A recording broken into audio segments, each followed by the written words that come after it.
15-minute city. If you haven't, I'm pretty certain you're going to hear about it pretty soon. The World Economic Forum, the United Nations, are all working on this.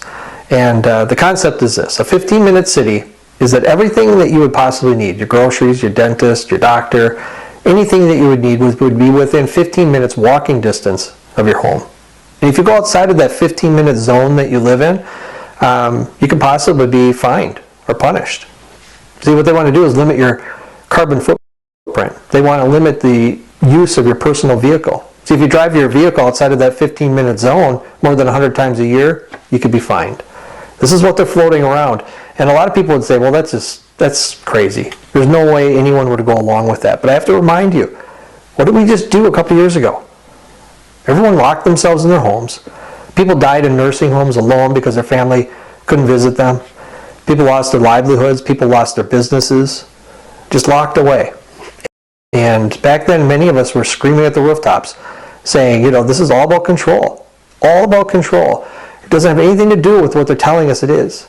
And we could see the writing on the wall that it wasn't going to stop with those lockdowns, that we'd probably see new lockdowns, probably in the name of climate change. And here we are. This is the beginning of it. And it really got its big moment and really started to gain some traction in 2020 in Paris. The Socialist Party candidate for mayor won re-election. And one of the things that she was toting around back then and really started to gain some traction in 2020 in Paris.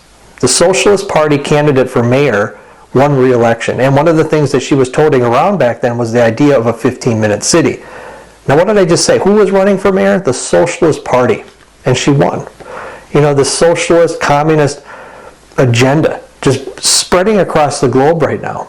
But after she won that election, the World Economic Forum, the United Nations, they all jumped onto this idea of a 15-minute city.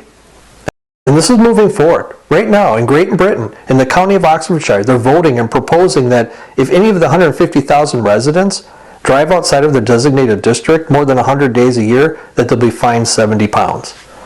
I mean, what is this, the Hunger Games? I mean, you can't leave your district, you can't leave your zone without being punished?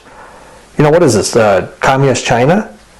I mean, they have a social credit score in communist China. You know, if you're not a good little soldier, if you're not doing what the government tells you, if you're not just following the rules, your social credit score will drop, and then you lose some freedoms. You know, for example, if I wanted to go on vacation, well, your social credit score would have to be at a certain level, otherwise you can't get on that airplane or you can't get on that public transportation. It's all about control and limiting our freedoms. Now, some people might say, well, that's communist China. It's not going to spread out from there. Well, I have to disagree. The World Economic Forum right now is doing just that. You know, it started with tracking the carbon footprint of a company or a factory or a corporation.